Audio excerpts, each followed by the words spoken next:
자, 은혜 받으실 하나님의 말씀은 사무엘상 1장 9절부터 18절까지의 말씀 함께 보겠습니다.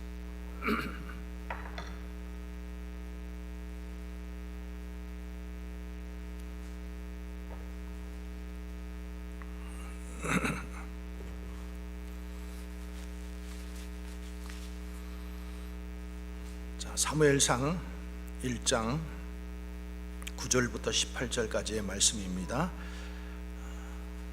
함께 봉독합니다. 그들이 실로에서 먹고 마신 후에 한나가 일어나니 그때 제사장 엘리는 여호와의 전 문설주 곁 의자에 앉아 있었더라. 한나가 마음이 괴로워서 여호와께 기도하고 통곡하며 서원하여 이르되, 만군의 여호와여, 만일 주의 여종의 고통을 돌보시고 나를 기억하사 주의 여종을 잊지 아니하시고 주의 여종에게 아들을 주시면 내가 그의 평생의 그를 여호와께 드리고 삭도를 그의 머리에 대지 아니하겠나이다. 그가 여호와 앞에 오래 기도하는 동안에 엘리가 그의 입을 주목한즉 한나가 속으로 말하매 입술만 움직이고 음성은 들리지 아니하므로 엘리는 그가 취한 줄로 생각한지라. 엘리가 그에게 이르되, 내가 언제까지 취하여 있겠느냐? 포도주를 끊으라 하니 한나가 대답하여 이르되, 내 주여, 그렇지 아니하나이다. 나는 마음이 슬픈 여자라. 포도주나 독주를 마신 것이 아니요 여호와 앞에 내 심정을 통한 것뿐이오니 당신의 여종을 악한 여자로 여기지 마옵소서. 내가 지금까지 말한 것은 나의 원통함과 격분됨이 많기 때문이니이다 하는지라. 엘리가 대답하여 이르되, 평안히 가라. 이스라엘의 하나님이 내게 기도하여 구한 것을 허락하시고 원하노라 하니 이르되, 당신의 여종이 당신께 은혜 입기를 원하나이다 하고 가서 먹고 얼굴에 다시는 근심빛이 없더라. 아멘. 하나님 아버지와 예수 그리스도로부터 오는 은혜와 평강이 여러분들에게 함께 하시기 바랍니다. 저는 오늘 한나의 믿음이라는 제목으로 함께 은혜 나누고자 합니다.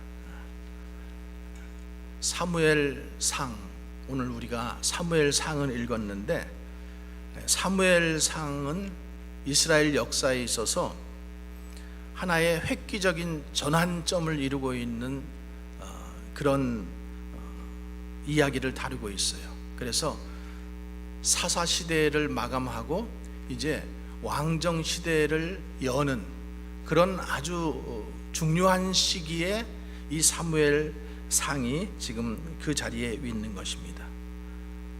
이스라엘이 가나안 땅을 정복하고 나서 그 다음에 이제 사사시대로 오면서 마지막 삼손이 죽은 후에 그들이 굉장히 더 혼란스럽게 지내게 됩니다. 정치적으로나 또 도덕적으로나 특히 영적으로 아주 혼란한 상태에 빠져요. 그래서 사사기 마지막에 보면은 뭐라고 그 사사 시대를 평가하고 있냐면은 이스라엘의 왕이 없으므로, 그러니까 하나님 두기를 싫어했기 때문에 저들의 소견에 옳은 대로 그렇게 행하더라, 이렇게 결론을 말씀하고 있거든요. 그러니까 그 시대의 그 모습이 지금도 우리 시대가 살고 있는 이 시대의 우리 사람들의 모습이라는 거죠. 그래서 하나님께서 더 이상 그들을 그대로 내버려 두지 아니하시고 이제 지도 체제를 바꾸셔요. 사사 시대에서 왕정 시대가 시작될 때의 이야기가 사무엘이라는 이 한 선지자가 어떻게 나오게 되는지 그 이야기를 얘기하고 있는 거예요. 사무엘이라는 선지자를 통해서 사사 시대를 마감하고 이제 왕정 시대를 열어가는 그런 그 전환기에 있는 이야기의 역사가 바로 이 사무엘상입니다. 그래서 우리가 여기서 주목해 보는 것은 이렇게 한 나라가 세워지고 하나님의 새 역사가 지금 이렇게 시작되는데, 뜻밖의 한 여자의 개인적인 이야기로부터 이 이야기가 시작된다라는 점이에요. 바로 사무엘이 나오지 않고 한 여자, 고통받고 있고 슬픔 가운데 있는 애통하는 한 여자를 통해서 이 이야기가 지금 전개되고 있다는 거예요. 그래서 이것이 우리에게 주는 의미가 무엇일까? 우리가 이것을 함께 나누어 보기를 원하는 거예요. 근데 여러분, 우리가 이 성경을 가만히 보면은요, 성경이 하나님께서 이 모든 우리 인류의 역사 속에서 개입하고 계시는 것을 우리가 볼 수 있어야 돼요. 성경 속에서 어떻게 보면은 한 여자의 이야기인 것 같고 그냥 한 가정의 이야기인 것 같지만은 하나님께서 의도적으로 그 가정 가운데 역사하시고 그리고 그 가정을 통해서 하나님께서 역사를 이루어 나가시는 거예요. 우리가 룻기에서도 보았잖아요. 룻이라고 하는 그 이방 여인을 통해서 하나님께서 어떻게 그 하나님의 그 구원의 역사를 이루어 나가신지를 우리가 보았다는 거죠. 근데 이 오늘 우리 그 사무엘상 1장을 보면서 우리가 하나님께서 의도적으로 이 우리 역사 가운데 이렇게 개입하시고 그리고 그 전환기에 있어서 여인들을 사용하시고 특별히 여인의 눈물과 한숨을 사용하신다라는 거예요. 슬퍼하는 여인들이요, 어쩌면 하나님의 역사가 그들을 위해서 있는지도 모르겠습니다. 그러니까 보세요, 아이를 낳지 못한 그 고통 때문에 오는 슬픔 가운데 이 여자가 애통하고 있고 슬퍼하고 있다라는 거예요. 근데 우리가 성경에서 또 어떨 때 볼 수 있어요. 하나님께서 아브라함을 통해서 인류를 구원하실 때에도 그 부인 사라는 90살 될 때까지 아이를 낳지 못하는 고통 가운데 있었어요. 또 구약이 마무리되고 신약 시대가 시작되는 그 시점에 있어서도 엘리사벳이라고 하는 여인이 아이를 낳지 못하고 고통 중에 있었어요. 그러니까 하나님께서 이렇게 지금 새로운 역사가 시작될 때 이 여인들의 고통을 통해서 하나님께서 하나님의 그 역사들을 풀어 가신다라는 사실을 우리는 볼 수 있어야 돼요. 근데 지금 이렇게 이 이야기를 통해서 우리에게 어떤 메시지를 주시는 건가? 그 메시지가 두 가지인데, 하나는 뭐냐면은 새 술은 새 부대에 담아야 한다. 새 술은 새 부대에 담습니다. 그래서 새로운 시대가 열릴 때는 항상 하나님께서 어떠한 새 사람을 들어 사용하신다라는 것입니다. 그리고 또 다른 하나는 새 시대에는 새로운 믿음을 필요로 한다라는 거예요. 새로운 믿음. 그래서 하찮아 보이는 그 여인의 눈물과 한숨을 통해서 하나님께서 그 눈물과 여인의 고통과 애통함을 사용하신다라는 거예요. 열쇠로 사용하신다라는 거예요. 근데 또 우리가 또 하나 생각해 볼 것은, 모든 아이 낳지 못하는 여인의 그 고통과 아픔을 다 사용하시는 게 아니라는 거죠. 아이를 낳지 못해서 눈물과 한숨 속에 있는 셀 수 없는 많은 여인들이 있지만은 그 중에 일부 사라도 그랬고 한나도 그랬고 엘리사벳도 그랬고, 그러면 그들의 그 중심이 무엇인가? 그들의 공통점이 무엇인가? 그리고 하나님께서 왜 그들을 사용하시는가? 이런 것들을 우리가 성경에서 찾아냄으로 인해서 나의 삶에 적용시키는 그런, 그래서 우리가 교훈을 찾아보기를 원하는 것이죠. 첫 번째는 한나는 고난을 잘 이겼다라는 사실이에요. 고난을 이겼다라는 거예요. 자, 사무엘상 1절부터 8절까지 우리가 읽지 않았지만은 거기에 대체적인 형편이 어떻게 설명되고 있냐 하면은 남편 엘가나라는 사람이 소개되고 있어요. 그리고 엘가나라는 사람은 여로함의 아들이요 엘리후의 손자요 도후의 증손이요 숲의 현손이라.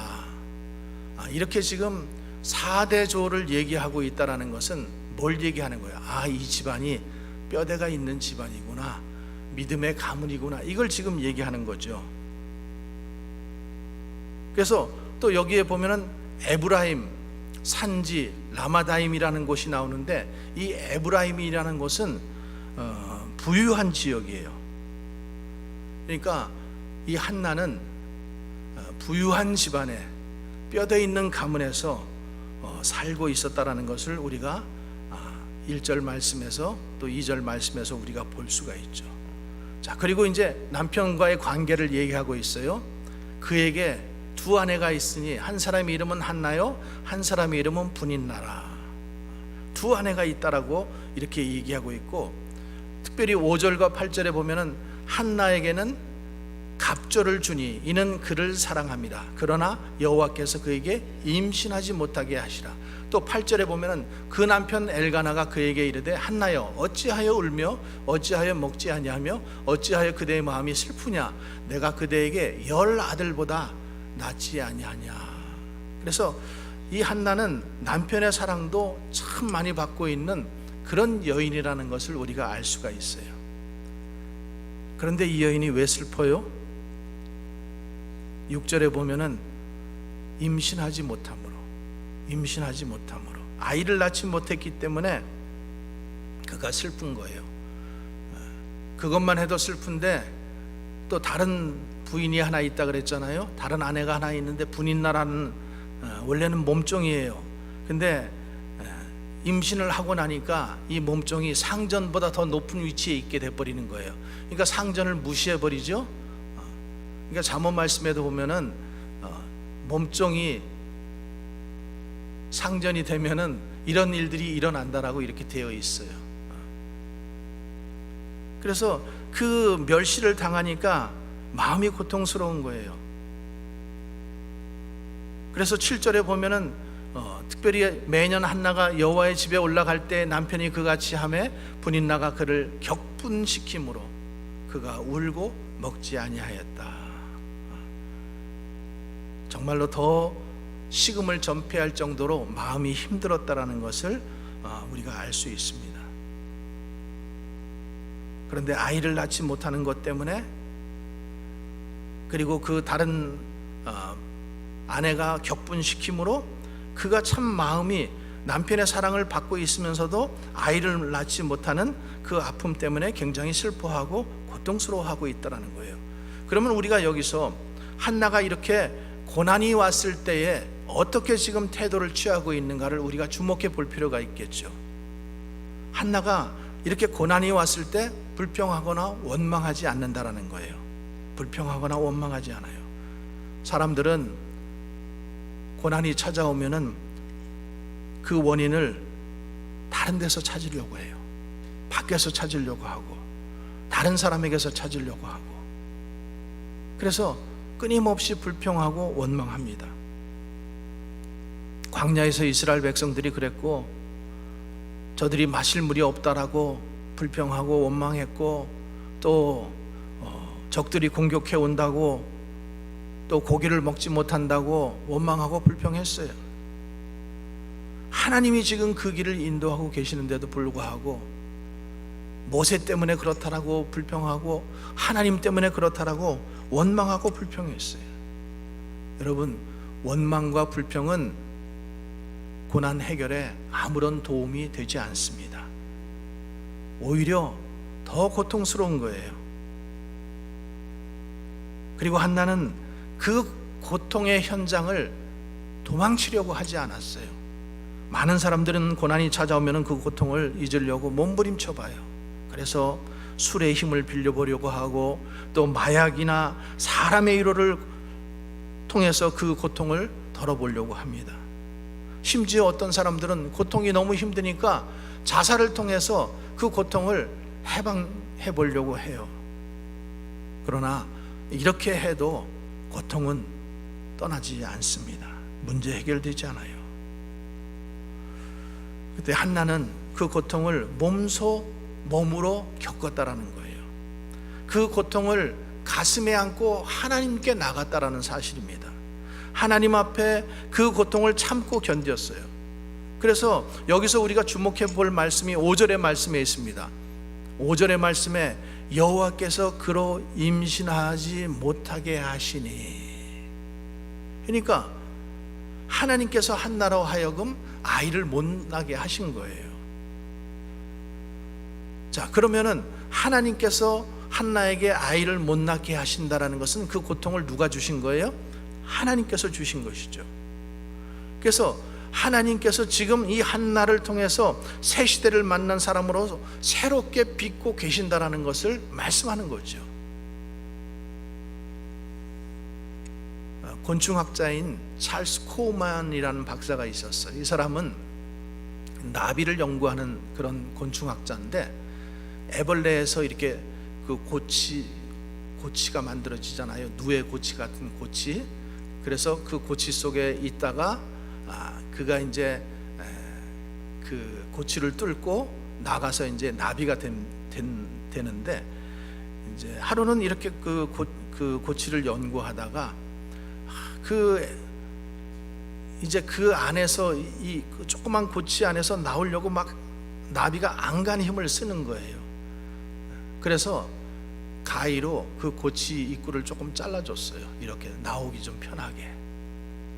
그랬더니 이제 이 곤충학자는 그렇게 하면은 나비가 금방 쉽게 나와가지고 날 수 있을 거라고 생각을 한 거예요. 근데 기대했던 것과는 달리 나비가 거기서 나오자마자 그냥 푸덕푸덕 거리더니 날지도 못하고 죽어버리는 거예요. 그래서 그가 이렇게 자기 경험을 써놨어요. 나비는 땅을 박차고 하늘을 향해 날아오를 만한 힘을 갖지 못했던 것이다. 나비는 작은 고치 구멍을 빠져나오려고 애쓰는 가운데 날개의 힘을 키우게 되어 있는데 나의 값싼 동정이 그 기회를 없애버린 것이다. 참 큰 깨달음을 얻은 거죠. 자기가 그 값싼 동정으로 그 입구를 조금 잘라준 것이 그에게 그 나비를 도와준 것이 아니라 그를 죽이게 했다라는 거예요. 여러분, 우리들도 이런 값싼 동정 때문에 다른 사람을 죽이고 있지는 않은지 우리 자신을 볼 필요가 있죠. 지금 하나님께서 새로운 시대에 새로운 사람을 쓰시기 위해서 한나라는 여인을 사용하시는데, 그 한나는 어디 가운데 있어요? 고통 가운데 있다라는 거예요. 그 고통 가운데 하나님께서 그 뜻을 이루시기 위하여 그를 지금 고통 가운데 가만히 내버려 두시는데, 우리가 거기에 개입해 가지고 값싼 동정으로 그 사람을 위로한다고, 그 사람을 도와준다고 그 문제가 해결되지도 않을 뿐더러 도리어 하나님의 일을 방해하게 된다는 거예요. 그래서 우리는 사도 바울의 이 간증을 우리가 귀 기울일 필요가 있는 거예요. 여러분, 바울은 그 몸의 육신의 질병 때문에 굉장히 고통스러워했어요. 그런데 그 고통을 겪다 보니까 그리스도의 능력이 자신의 심령 속에 채워지는 것을 느꼈다라고 이렇게 고백하고 있어요. 그래서 그가 고린도후서 12장 10절에 이렇게 경험하고 있습니다. 이렇게 고백하고 있습니다. 내가 그리스도를 위하여 약한 것들과 능력과 궁핍과 핍박과 곤란을 기뻐하노니 이는 내가 약할 때 곧 강함이니라. 여러분, 여기에 고난의 의미가 있다라는 거예요. 고난이 다가오면은 왜 이런 고난이 나에게 찾아왔는지 원망하거나 불평하지 말라라는 거예요. 그리고 고난을 피하려고 애쓰지 말라라는 거예요. 차라리 온몸으로 맞서고 끝까지 견뎌보려는 거예요. 그러면 우리 영혼이 새 힘을 얻게 된다라는 것입니다. 자, 두 번째, 한나는 기도했습니다. 기도. 한나 일행이 실로에 있는 성소에 가서 매년 제사를 드리고 예배를 드리고 그리고 식사를 마치고 다른 사람들은 이제 쉬기 위해서 다 숙소로 돌아갔어요.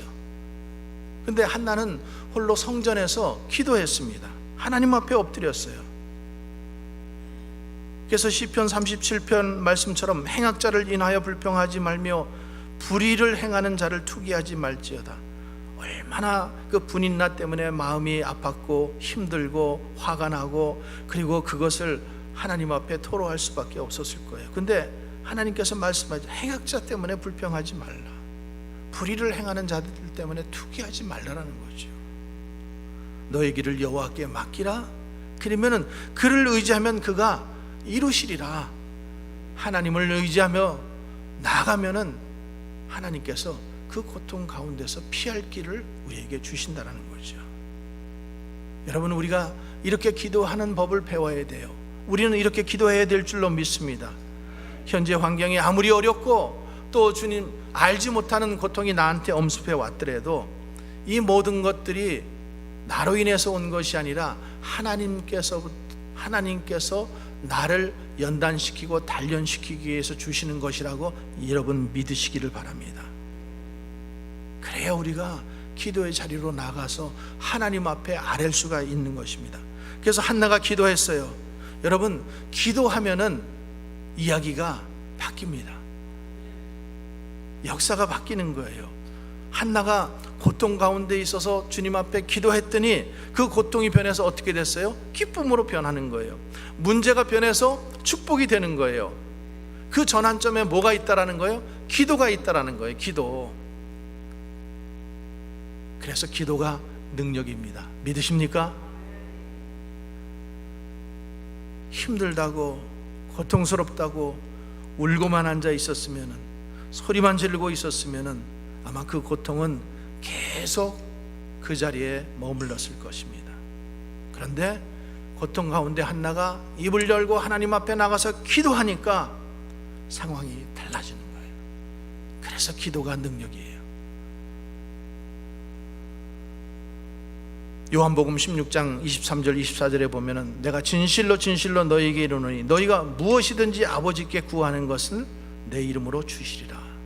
지금까지 너희가 내 이름으로 아무것도 구하지 아니하였으니 구하라. 그리하면 받으리니 너희 기쁨이 충만하리라. 여러분, 이것은 주님께서 제자들에게 알려주신 특별한 기도의 비밀이에요. 이 비밀을 우리가 알고 있다면 우리가 믿음 생활 속에서 이 소중한 축복의 말씀들을 여러분들도 실천하시기 바랍니다. 우리가 기도하면 하나님께서 들으시고 그리고 우리가 큰 기쁨을 누리게 될 것이라고 약속해 주셨어요.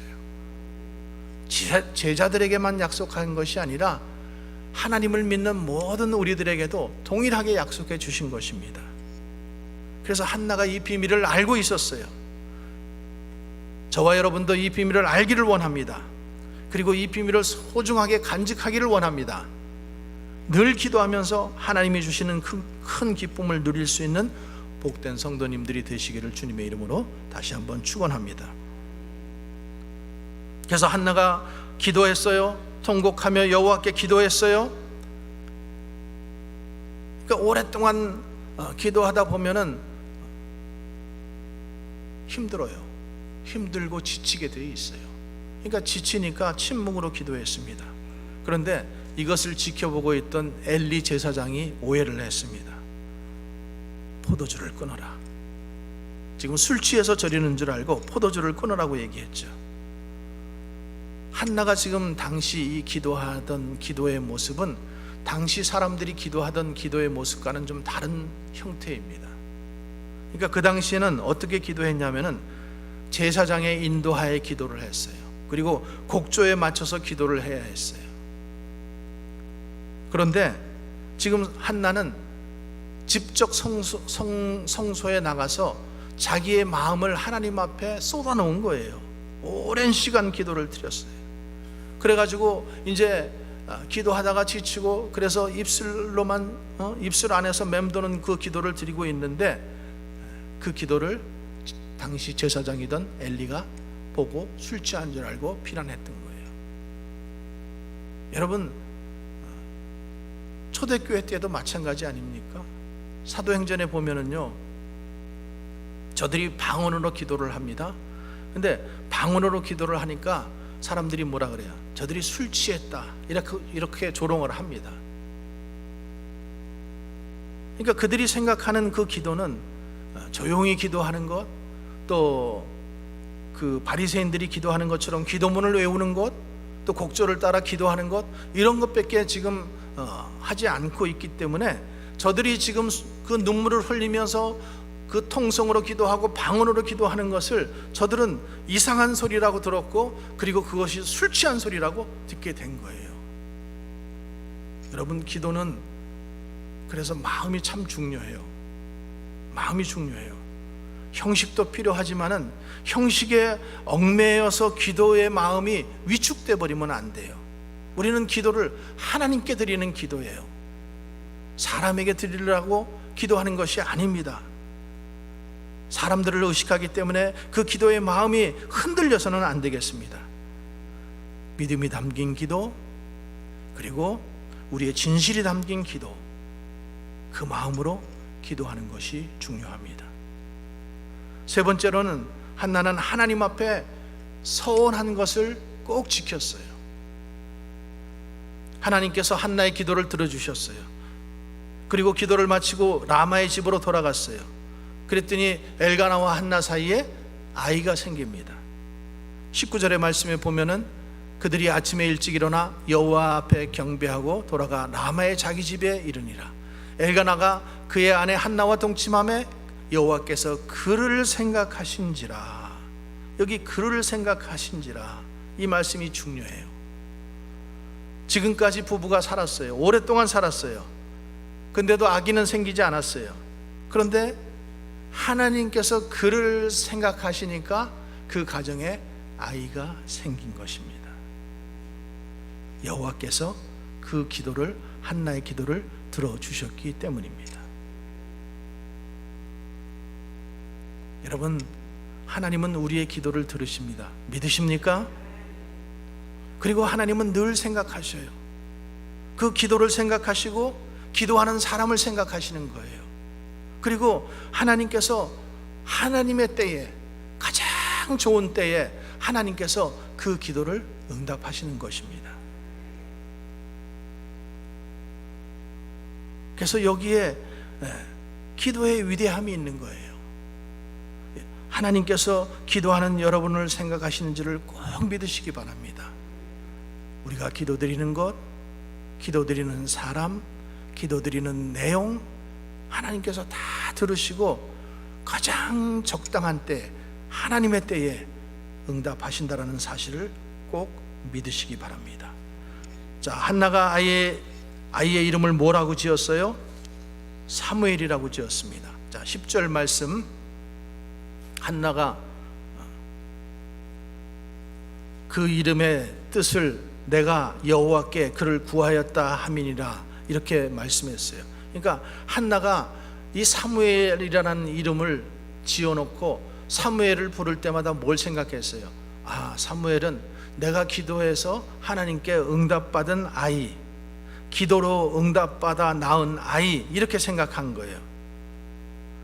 하나님께서 기도한 사람을 늘 생각하는 것처럼 한나도 지금 그 사무엘을 부르면서 그 심령 속에서 늘 하나님께서 응답하셨다, 하나님이 하셨다, 그 이름을 부를 때마다 그것을 생각한 거예요. 그러면서 그것을 고백한 거예요. 그러니까 한나가 불임했다가 아이를 낳지 못하다가 임신하게 되었고, 결핍했다가 지금 성취가 이루어졌고, 부족함에서 충만함으로 이루어졌는데, 무엇보다도 슬픔에서 기쁨으로 그 인생이 바뀌었는데, 이제 자신을 괴롭히는 문제가 해결되었어요. 이제 남은 것은 이 사무엘을 주님 앞에서 잘 키우면서 돌보면서 하나님이 주신 복을 누리면 되는 거예요. 근데 한나는 다른 선택을 했어요. 뭐예요? 하나님께 드리기로 한 약속을 철저하게 지켰습니다. 자기가 하나님 앞에 서원한 그것을 지켰어요. 우선 자기가 사무엘이 젖될 때까지 할 수 있는 최선의 양육의 방법을 다 합니다. 그리고 젖을 뗀 후에는 그 아이를 하나님께 바치고 전적으로 하나님만 위해서 살도록 그렇게 했습니다. 여러분, 만일 한나가 아들 주신 것에 대해서 감사하고 그냥 예물 드리고 사무엘을 잘 키우면서 살았다면은 성경은 사무엘서 1장에서 끝날 것입니다. 끝났을 거예요. 그리고 사무엘도 평범한 사람으로, 이스라엘을 구원한 선지자가 아니라 그냥 평범한 한 사람으로 사는 것으로 끝났을 거예요. 한나는 그렇게 하지 않았다는 거예요. 하나님 앞에 서원한 것, 그 서원한 것을 그가 반드시 지켰다라는 거예요. 많은 사람들이요, 기도할 때 하고 그 다음에 응답 받은 다음에 마음이 달라져요. 또 어떤 사람들은 보면 자기가 뭘 소원했는지도 자기가 잊어버려. 다른 사람들은 알고 있어요. 저 집사님 그때 자기 집 드린다고 기도했어. 근데 자기만 모르고 있어. 다른 사람들은 기억하고 있는데. 사람들이 기도할 때와 응답 받은 다음에 마음이 달라진다라는 거예요. 그러니까 기도할 때 그 간절함은 간 곳이었고, 응답 받음에 대한 감사도 자꾸만 시간이 지나면서 어떻게 돼요? 식어져 버려요.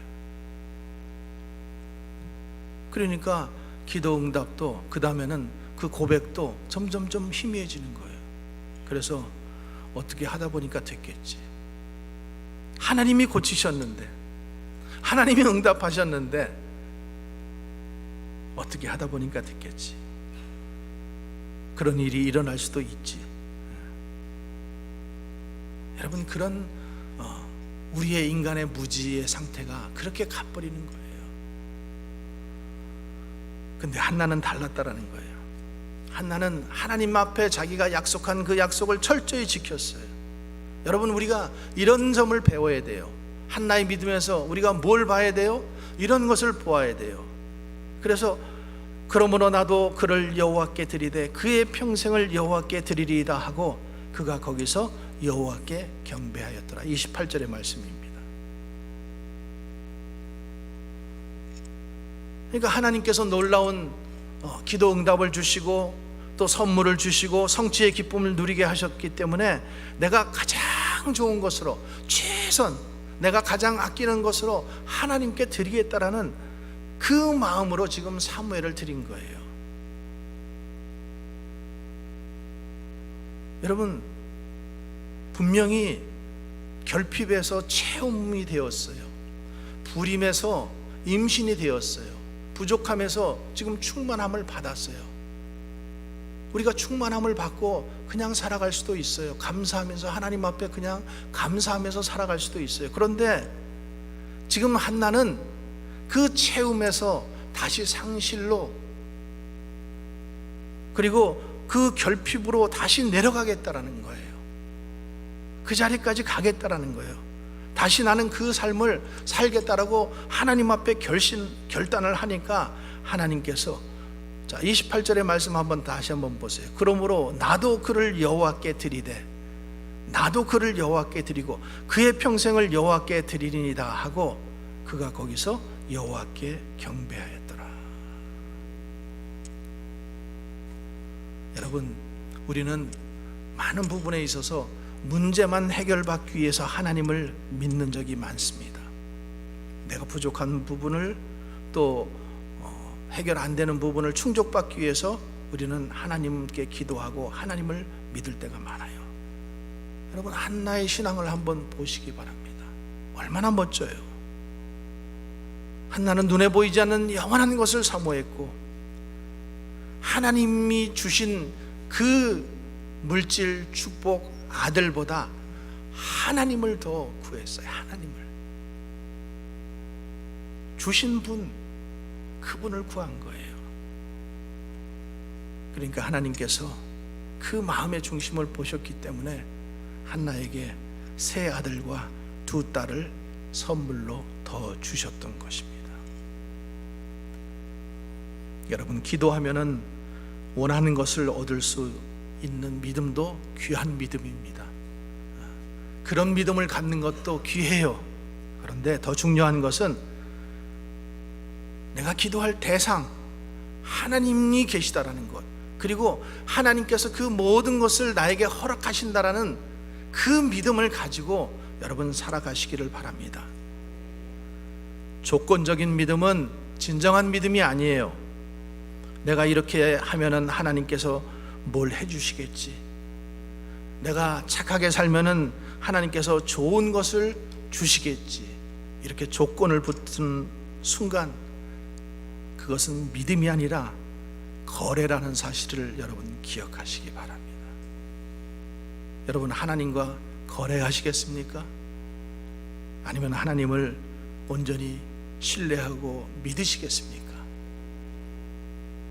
그래서 잠언은 이렇게 말씀합니다. 그를 높이라. 그리하면 그가 너를 높이 들리라. 만일 그를 품으면 그가 너를 영화롭게 하리라. 오늘 한나의 믿음 우리가 기억하면서 나는 정말로 조건적인 믿음 안에서 하나님께 구하고 있지는 않은지, 정말로 그 주시는 그 하나님, 나에게 축복을 주시는 그 하나님, 그분 자체를 우리가 신뢰하고 믿고 있는지 이 시간에 한번 우리의 마음을 점검해보고 함께 기도했으면 좋겠습니다. 우리 다 같이 한번 기도하겠습니다. 우리 한번 합심하여 기도하는데, 하나님, 내가 더 이상 조건적인 신앙 속에 머물러 있지 않게 하옵소서. 하나님과 거래하지 않게 하여 주시옵소서. 하나님 그분 자체를 믿게 하여 주시옵소서. 이렇게 기도하겠습니다. 아버지 하나님, 감사합니다.